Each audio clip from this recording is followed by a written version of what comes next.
All right, Barbara, you set? Yes. Okay, I would like to call us to order at 4:01. Thank you for showing up, everyone. We'll begin with a roll call. Catherine Brady, I am here. Marilyn Comrie, here. Holly Keeler, here. Jenna Lowenstein, here. Sashi Nadanacheva is going to join us on online. There she is there. Barb Nagy, here. Marie Shaw, Here. Carl has told us that he will try to come in electronically. Sue Troy, here. Ada Gauthier, here. And I see Lee Fortier of the Circle of Friends and Emily Sheen. Here. Welcome.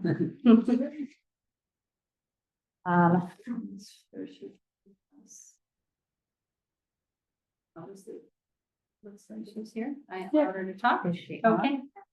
on? Hi, Sashi. Hey, Sashi. Hello. Okay, Good, good. Any public comments? Communications from everyone? Anyone?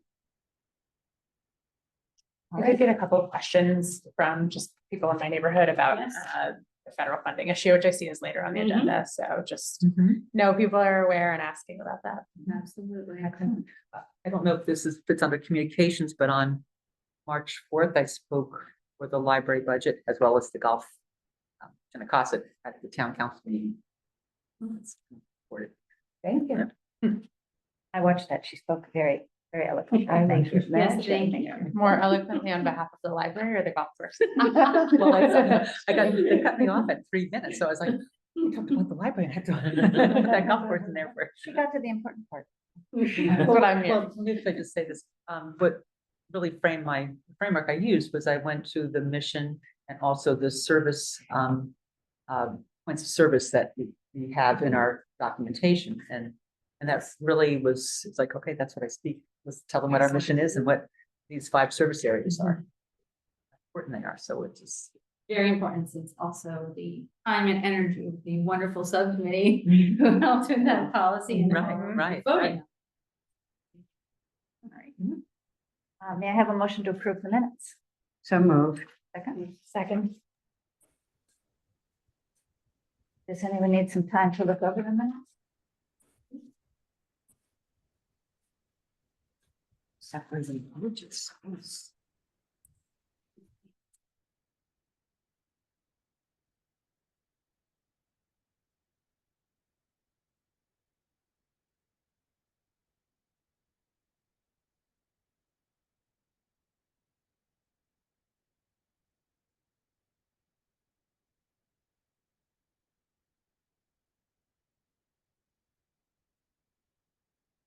Does anyone need more time to look over the minutes? No. Any discussion, corrections, comments? If not, let's vote to, all in favor of approving the minutes, please say aye. Aye. Anyone opposed? Anyone abstaining?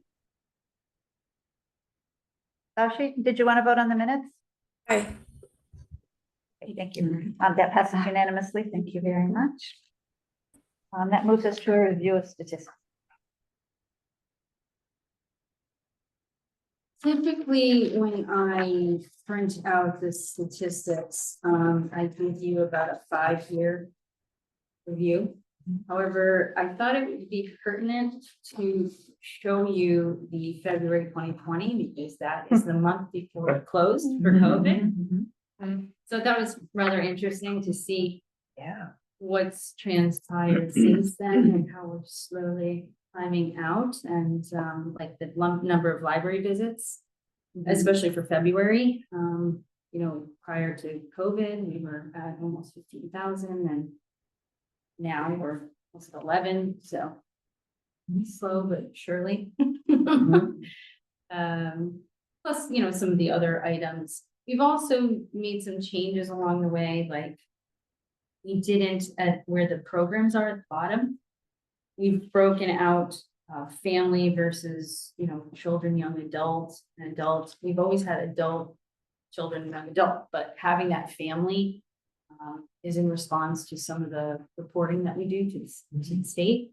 So you'll see that, you know, it looks like our many people come for the children's programs, but many of those are now buried into the family portion. So just wanted to note that we've added that over time. Another thing that's interesting to note is you look at the computer usage and the wireless usage. So pre-COVID, we're at half of the computers that we have on the floor as compared to what we used to. So people were primarily using our physical computer. And then COVID, purchasing laptops, etc. Now it looks like these changed, where wireless is more in use. So it's an interesting negative information. And then, as always, our meeting rooms. It's extremely hard to get a full, as I mentioned to all of you with the 250th anniversary, getting a room on a continual basis is close to impossible now, especially this room, because we have the monitor that can do hybrid. So, but meeting room is still very good. Question. Great to see the new member registration rebounded. Mhm. Back.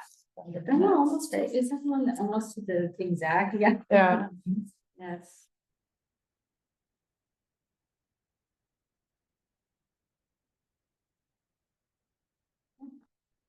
I do have one question. Yes, The please. event numbers, Mhm. the number in 2020 is so high, 93 events in the month. Mhm. Is there like a category of events that has dropped out since then? Yes. or- Actually, I can speak to that. So, one thing, if you look at the young adult, you Mhm. go across the board. It looks like, 329, 290, 355, then it dropped down slower. Well, I don't know if any of you remember or watched our Librarians Learn. Oh, yes, program. yes. It was geared towards teens. Mhm. However, we had a number of people that were watching, wasn't just teens. And so we captured some of the data with that in here because of COVID. We wanted to capture that people were attending a program. It just happened to be a program off site.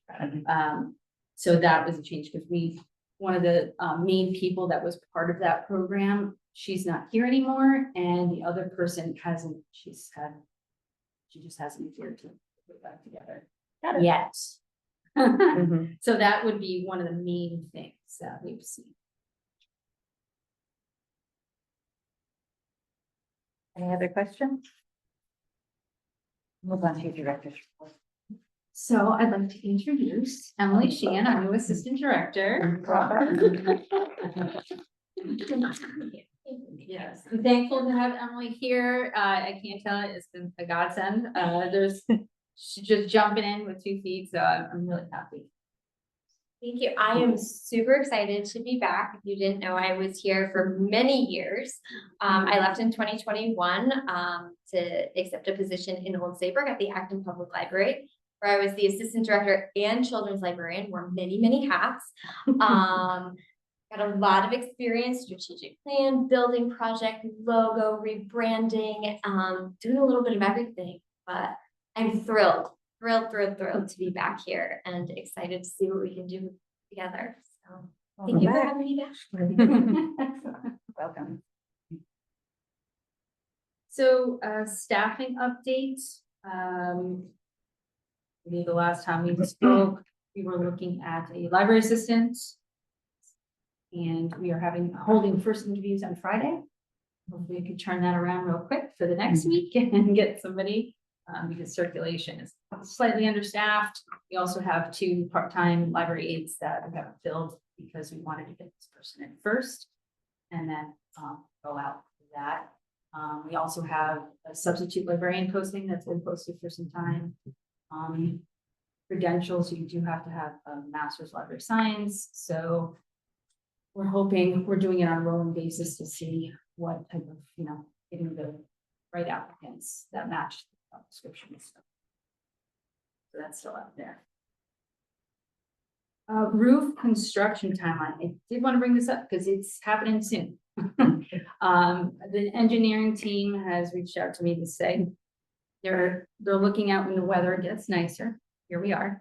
But probably, the first 2 weeks of April, we're gonna start Great. depending within that time. We will have information going out to the public, in the newsletter, digital newsletter, on Facebook, Instagram, etc. Just to let people know what's happening, especially since I don't know where, it's not the whole entire roof, it's half. And half starts almost like going right down, when you first enter the doors, all the way down to the right. So it will affect our parking lot in the back. Right, not the front. However, of course, the people who park in the back will most likely be diverted to the front. I just got word today, indirectly, that the pickleball excavation is starting in the next day or two. Oh, wow. So we'll have 2 things going on at the same time. So I have to confirm that to ensure that it's actually happening all together, because that also would tell you not to park in the back. So gonna make sure we have signs up, and, you know, the good thing is that it's happening because it's long overdue, at least for the roof. I don't have pickleball, but that's happening. So just wanted to give you an update that also with the roof, the notification that's going out, it is gonna be very noisy. So quiet, steady area is one of the areas that will be noisy. And so we will, that's another reason why we have some notices out that next couple weeks, you may not want to be here. You may want to be on this side. What time of the day is that gonna end? I'm sorry. What time of the day are they gonna end construction? Well, typically when we have construction crews, they end at 3, 4 Oh. o'clock. Oh, okay, They typically don't go. so like 7 o'clock would be nice, quiet. Yeah. Okay. And they did not say that they were going to utilize weekends. But we will find more of that out when I talk to confirm their actual start. Okay, thank you. Budget, I just wanted to note that don't forget, if you're inclined to watch or be present.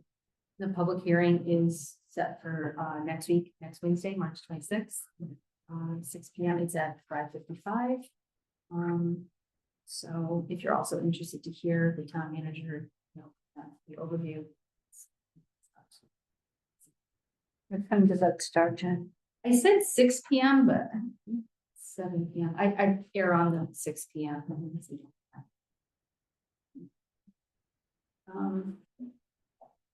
So IMLS. So much junk pack here. So if you didn't know, executive order was issued on Friday, March 14th. One of the items up for cuts is the Institute for Museum and Library Services. What that means for libraries and museums is special funding, also congressional funding, issued for not only libraries, museums, arts, humanities, like the National Endowment. So been doing a lot of reading on what is actually happening. What I can tell you is the form that I gave you, or the paper that I gave you, many of the questions have been directed of what details, how does this affect Groton Public Library? How does this also affect the state and the nation for these services? I will say as a broad overview, as we're going to talk about support letters and whatnot. While I'm giving you the information about libraries specifically, again, museums are affected. So if you love these things, that is where you direct your support overall about what these things mean to you, but also specifically if you want to tie in to libraries. That's why I gave you this paper. It's front and back. And so how IMLS affects libraries, a couple different things. They provide grants to programs that, like things like workforce development. Actually on the back, it kind of talks about the grants, which are labeled more discretionary funds. Grants on different things like workforce development, like I said, trying to think of the other digital programs, helping people, education in libraries, just other kinds of programs. But the specifically for Groton Public Library, we are municipal. And so federal funds do not directly come to us because our taxpayers pay for it. How it does indirectly affect us is the state library matches IML's funding for things like Deliver It, which drives around all of our books for interlibrary loan. Interlibrary loan. The platform is that ebooks at the state level that offers to all of our public. Another effect. And like I said, on the second page, it gives you a little bit more research it and find it. Those are the vehicles where you're using online databases for education purposes in libraries. And our summer reading program, we had that online, and all public libraries are able to use that, and that was funded by the state library. So this particular 2024, the state library received $2,200,000 through this grant program. So yes, it can affect us, specifically Groton Public Library, but again, we are not receiving direct funds from them because we're 100%.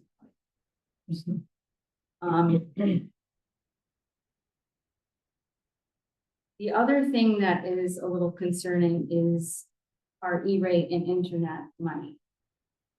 And I was conversing with Catherine earlier that's a whole nother issue that's going on right now. It's not just how IMLS affects, and it's probably something we want to talk about maybe next time, because right now, the funding where we get this internet discount is at the Supreme Court level.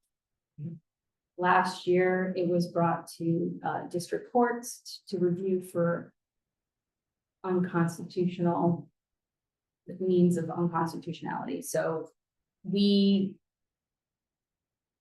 expect that we're going to get the funding this year and possibly next year, but there's no guarantee if the Supreme Court rules that it's a non-constitutional program.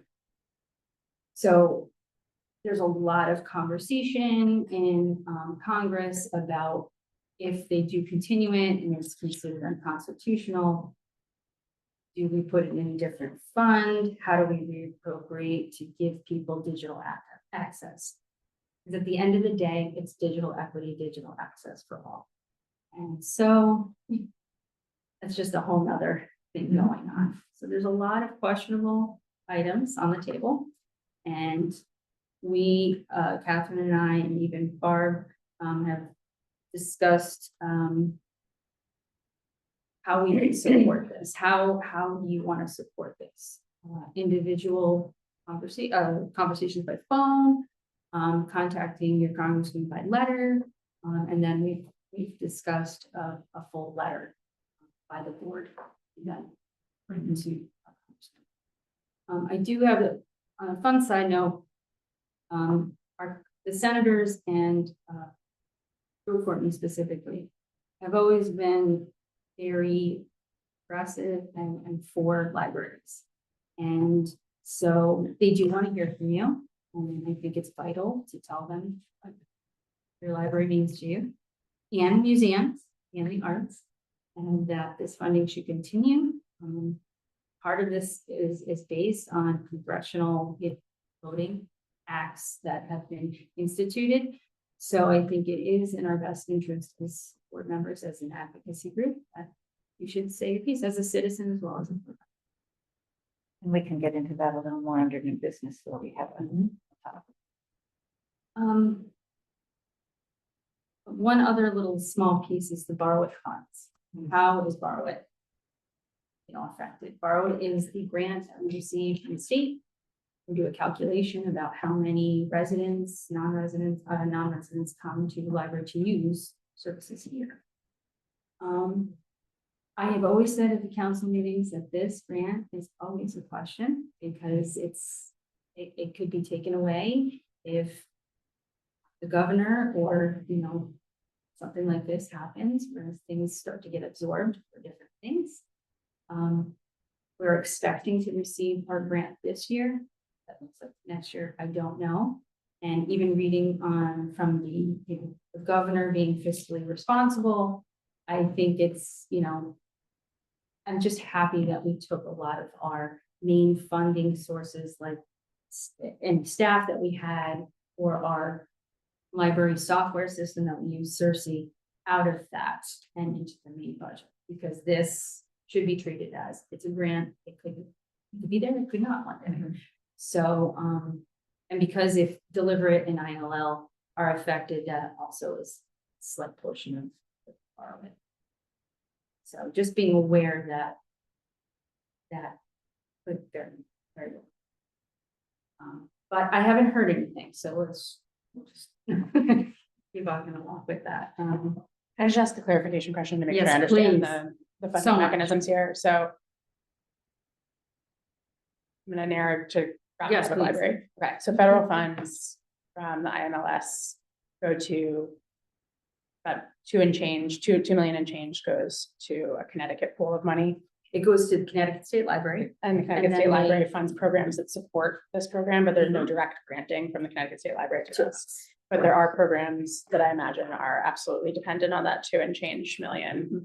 Okay. That would be like, the one specific one that comes to mind is Like the how you get your transportation, books. yeah. Yep, how you get your books and interlibrary loan. And if I'm reading this correctly, the function of the state library is mandated by statute.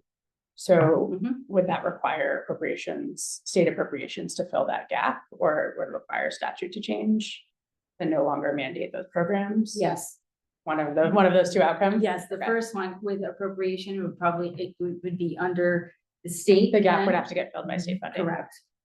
If they want to. If they want. Or they could change the statute because the programs are required by statute.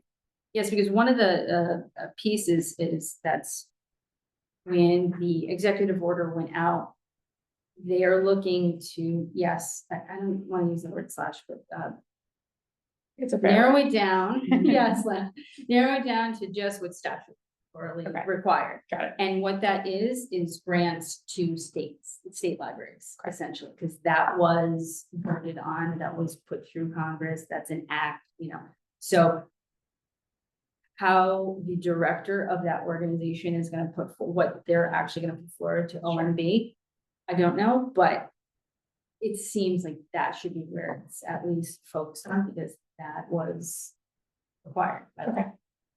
So, Thank you. And the money doesn't come directly from the state library, or it does? No money comes. not to us, Okay. no. Do you have any estimate as to the financial impact? Bless you. Sorry, Barbara didn't want to steal your thunder. For Groton Public Library, for this, The services would disappear. I don't know, only because, it's a match. So some of these things are like matched. They put some of the funding towards the delivery, some of the funding to this, but there is money there too from the state. It's like a combination of two. So, I don't have an exact amount. Who does the state library give the money to that then gives it to us? Well, they don't give it to us. If we wrote a grant, they would, so there's a division in the Connecticut State Library, that's what this LSTA, there's like and then from there, they're the ones that hold if there's grant opportunities with this funding. And then there's the other, these So like services. they administer programs basically, right, Correct. that you benefit Correct. from. Yes. So, they then, give the money out depending on what the things, and from the state library vantage point, they are taking care of the deliberate, the ILL from that level. So, but again, how that affects us is when we have to then get a delivery driver. And as Emily mentioned, like, this is already, even before this came to pass, we've had, our delivery system has been questionable for some time anyway. And I only say that because the group that she was with, Lion Consortium, they have their own driver. Right. So they're paying already for their own driver and not using the state. drivers. We get delivery every day. Actually, the group in our consortia do get state delivery system pretty much every day. So yes, that would affect specifically. That is one key. I guess the other thing the state could do is say, we're keeping the mandates, we're not funding it, it's up to the municipalities to fund it. Yeah. Yes. There we go.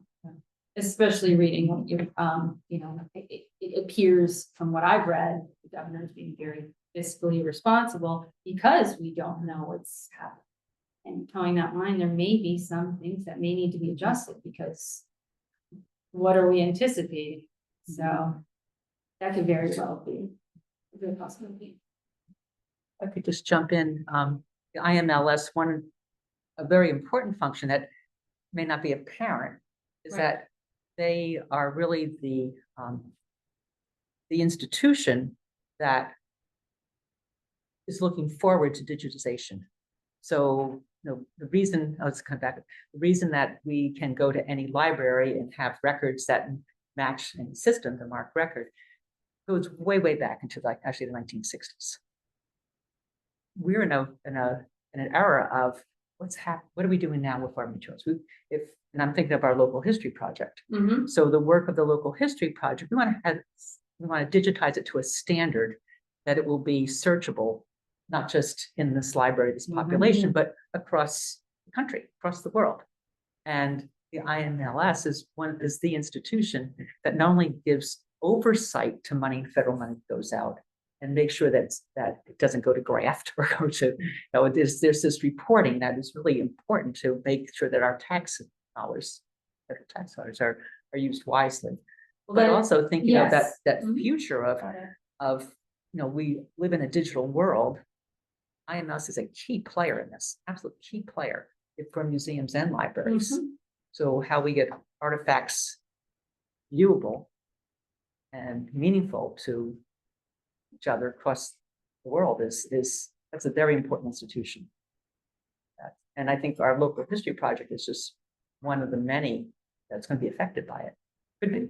Indeed. And So we're going to take steps backwards. to your point about the reporting, Let's take steps backwards. to your point about the reporting, we are required to provide a Connecticut State Library report.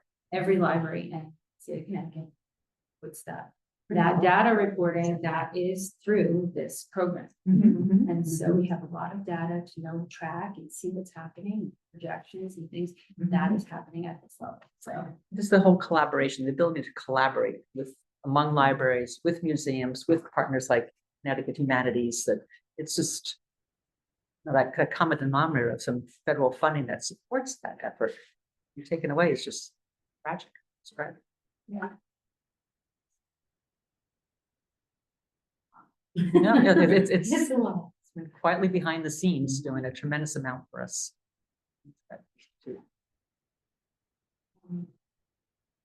Additional questions? What's the ALA response? It's been strong. It has. Oh, been look, very of course, yeah, but is there something Um, specific? I You will mentioned tell that. you, I can speak to that. my personal, what I found very helpful was they have an FAQ right on the website. I Okay. think that would be very helpful to review. Although I was more happy with the response from every library, and I'm familiar with every library, but it actually breaks down a little bit further what in the executive order, or actually in the act itself, the Museum Library Act. It goes into shall and may language, like what would be things that are must to keep and what things are more discretionary, and they really break it down. So if you go to every library, it's everylibrary.org, they have a number of articles breaking things down a little more. Is there any effort by the 50 state librarians? I mean, Say that again? is there any effort concerted by the 50 state librarians? I have not seen one. In fact, there is yet to be a response from the Connecticut Library Association, the State Library, and CLC. CLC, that's. I have actually- not, I've been on the anything website, either. so don't be regularly, but maybe it's It's coming. trying to meander through all of this to get that, because I feel the same way. Been a lot of reading and I just was on a webinar about the Supreme Court, how that's gonna roll afterwards. Okay, I guess I gotta be a lawyer now, but. ALA did, not to switch back to that topic, Yeah. but they did, I thought, a really interesting amicus brief in the E-rate case too, the Supreme Court. That's where Very I've helpful. seen that. Yes, Jump in, but libraries and education like E-rate, schools and libraries, there's so many efforts that are, we're tangential with each other. Mhm. And think of our school libraries, yes, which we have more school libraries in Connecticut than other type. It's just so intertwined. What It they're doing is. to education and libraries is, because the E-rate funding, I can tell it from the library perspective, but the schools, funding it's- overall, the Universal Service Fund is helping rural, like, people individually, elderly people that don't have the means, it's giving you that connectivity at a rate that is doable. Digital access. We were talking for years and years about the digital divide. This would be, I mean, I'm not to belittle IMLS specifically, but the digital access for all, it's just gonna be really a problem. You know? We live in a digital world, it's just never. I mean, even in the state level, now it's, I mean, it was one of the first things the government wanted to do is get things online. Yeah. You don't have access to the library level and you don't have digital access overall, people can't. well, they people don't have the holding means, then information, what? holding That's right. information, that's Exactly. just wrong. Absolutely So wrong. that's where we're Anathema to our focusing on. principles. Mhm. And we'll keep you up to date with anything I learn. But, anyway. See where we are. The list here. Circle friends? Yes. Lee, your turn. Yes, we had our monthly book sale Monday. I worked the second shift, and by the time I was finished with my shift, we had about $200. I don't know what the final total was. There was a couple more shifts after I was done. And, so it was a little on the quiet side when I was there. But the first shift got about $150, so they did really well. And that was all that we've done since then. That's great. Nothing, we have a meeting Monday at 4:15 here. And other than that, we've got nothing else going on. Book sales are really popular. Yeah, I love it. And there was food. Your cookies were wonderful. Oh, thank you. Yeah. Yeah, I was in the first shift that made the $150. Yay, Marilyn. To bring your lemon bars. No, look, she's the lemon bars. It's Catherine. You're the lemon No, bar. I'm not the lemon Okay. bars. Darn, she makes the million varieties of cookies. to No, draw. I'm making no. Entered in the minutes. Any more questions for Jennifer or Lee? With that, may I have a motion to accept Jennifer's report? So moved. Second, all in favor of accepting Jennifer's report, just a that. Aye. Anyone opposed? Anyone abstaining? Thank you very much. That brings us to. No, I don't really have a lot to update this month. I did just kind of have the next thing, drove my little sister here, we had an application. for a position. I did. I talked to her. And she'll fill that in, and maybe she'll be your guys' next student representative, which is really funny.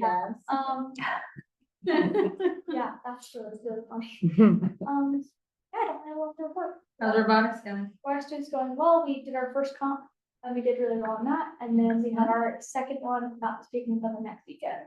And that will either finish up our season or we'll do well enough to progress to the state regional.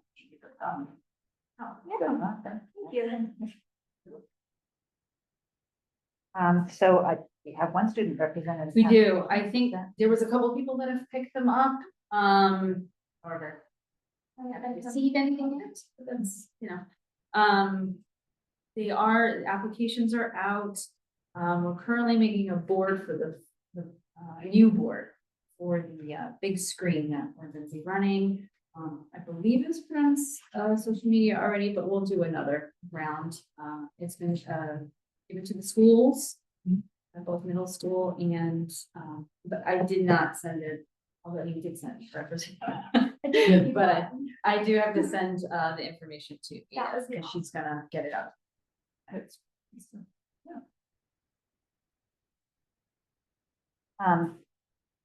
So we are gonna cycle around again to the IMLS cuts in terms of what we as a board and individuals can do to help encourage our elected representatives at a minimum to really advocate for libraries and particularly the IMLS and what it does. I collected all the information about how you can contact Senators Courtney and Blumenthal. Senators Blumenthal and Murphy and Congressman Courtney. Does it make sense to hold off on that a little until we have more information? Be more definitive about all the other cuts? I don't think it's ever a bad idea to get in touch with your elected representatives, especially in, in the aftermath of, I agree. I'm someone who's been on the other side of a lot of constituent comments, working for elected officials, never too early, never do it too many times.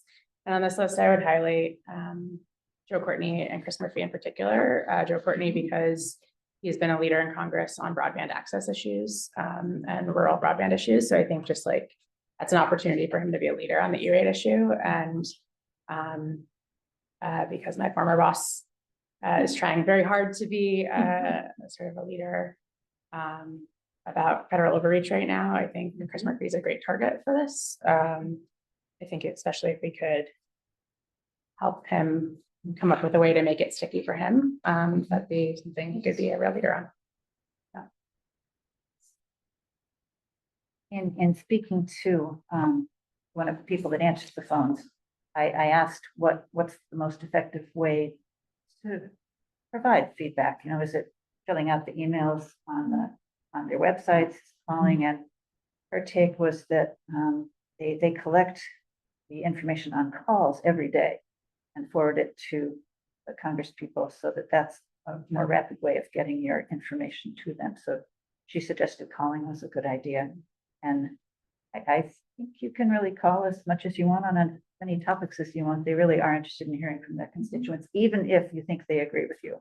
I said that too. I think it helps Yeah. if they agree with them because they hear a lot from the other side. The only thing I would say is not to call people who aren't your representative. They throw those out, not worth it. Just don't call someone who's not your representative. They throw it out, it's not worth your time. Yeah. But people do that a lot, they call leadership or whatever. I think it would be good if we wrote a letter as a board Yeah. too, and Mhm. gave them talking points that they can use in speaking with colleagues, speaking on the floor, speaking to groups, in their district or even in DC, wherever. Yeah, I drafted a beginning of a letter of that sort, but we need to decide if that's what we want to do. I think it should be a unanimous decision that we want to do that if we're going to say Groton Public Library Board suggests, recommends, urges.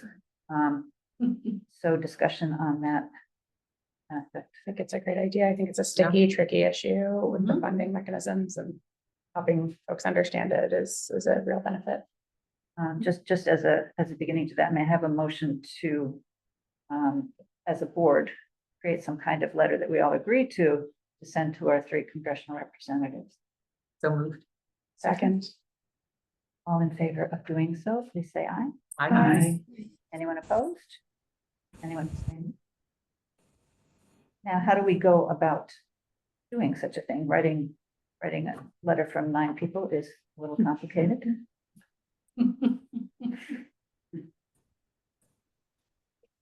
Maybe it's worth, if there's a few people want to work on it together as a subcommittee, an ad hoc subcommittee, or we could just draft by email. Yeah, I would say one person comes up with a draft and Mhm. it's easier to respond to a draft than for everybody to sit Right, down I think and so write too. together. Yeah, that's right. The subsequent of that, does it make more sense to have a subcommittee refine that as opposed to trying to do it with 9 people? Or- I guess I would pick 2 or 3 people to work on it and bring something to the board. It's a little more manageable than getting feedback from everyone. In that case, we can establish a subcommittee people who would like to participate in such? That's 3. Is anybody else eager to join? Oh, I could, I mean, I think. My question was, how timely do we want this to be? Do we want this to go out like next week or? I was thinking sooner was much better. I'm thinking sooner also. Barb's comment about waiting a little bit is worth considering, however. I think we can always do another, when more Yeah. information about Yeah. impact comes out. Right, I think the as it initial is evolves. important too. It's like, it's not a knee-jerk reaction. It's, this is what's coming down the path. This is what you're very, I'm in support of this. And getting that known right off the bat. And then as things come out, there could be other things or there could be changes. And we can take them. I It's think also, it's worth saying, the offices, if it's an issue they engage in, are gonna need impacted populations to like give them examples. And so like establishing communication with offices on the topic gives them a resource of your expertise and knowledge too. So I think it's good to do it early. is hard copy then the best idea or? I don't think it matters. So my suspicion would be that we would proceed in the same way that we did for the recommendation for consideration, which is to set up a subcommittee meeting, agenda, the whole 9 yards, and then perhaps discuss it as a board on Zoom to be more timely than moving till the next month. to finalize this. Just I need to get that out. Funny, It needs to be public. Yep. So if the people who step forward for the board could stay after this, we can compare our calendars perhaps and set something up. Okay. Great. Sounds like a plan. Thank you. Any more discussion about this? We'll keep everyone in the loop about when a Zoom meeting might work for. the village. Yeah. Thank you.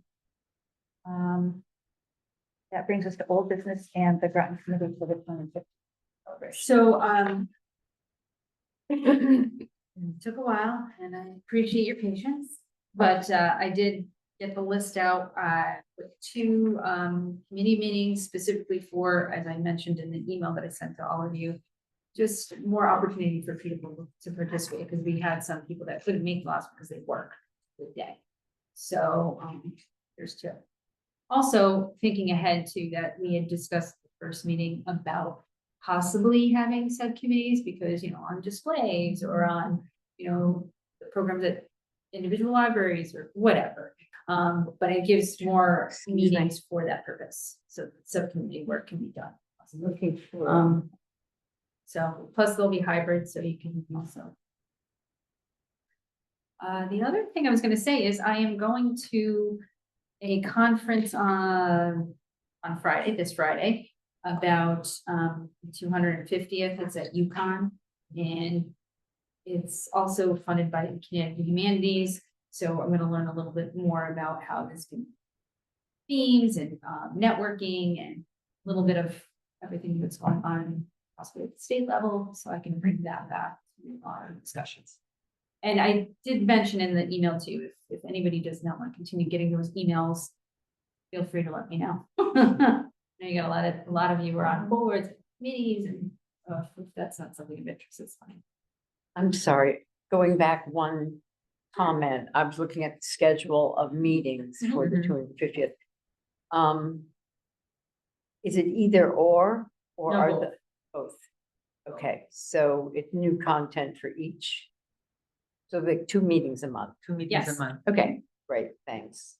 But again, you don't feel obligated to have to meet all of them, Right, it's just right. giving more, I'm kind of envisioning that we're gonna see if there's a lot of people come to different meetings, maybe we should get down to 1. Just I wanted to put it out there now. We gotta start bridging it foundationally and then bringing it in and see who's doing what. Like I said, the other meeting might eventually become more of a subcommittee meeting, subcommittees meeting. Go into your groups and. Play with that as a map. So. Yeah, just wanted to. Conferences and. The rest of these are more in the nature of reminders. The culmination of the One Book, One Region is Monday, March 31st at 6. Daniel Black will be at Palmer Auditorium. And Edible Books Festival coming right up. Make sure you come and share some cake. We need to set up a time to decorate yeah. Cosini in the after for, That's Friday, right? Friday morning would be best for me. Okay. All right, any announcements or other information people want to share? Just what comes to my head when, with the, presentation by Daniel Black, if you get a hold of Isaac's song, which is the response of the sun, it's really, it's equally as good reading, just kind of puts up the whole picture together. I just returned to the library, so. A couple days ago, I was like, I gotta get through this. You guys are having It's a the small secret- auditorium. People should know it's the smaller auditorium that they're having. It it in. is. Oh, It's the smaller one. I don't know what the names are there, so you should Yes, get it's there not early. the- that- Assumed it was the oh, it's not the Palmer? Mhm. Oh, where's the smaller Evans one? would be the small. Is it Yeah. dinner? There's Evans. I can College. send you, Evans. I can That's send nice. you. And Ann the mentioned record. mentioned it at the last book club. Ann was talking about it, that if you wanted to go, you should probably Get go there early. early. Yeah. And they're live streaming. Very good point. Yeah. If there are no more contributions, may I have a motion to adjourn? So move. Thank you very much. Thanks, everybody. Yeah.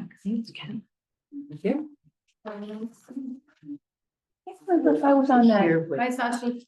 Bye, Sashi.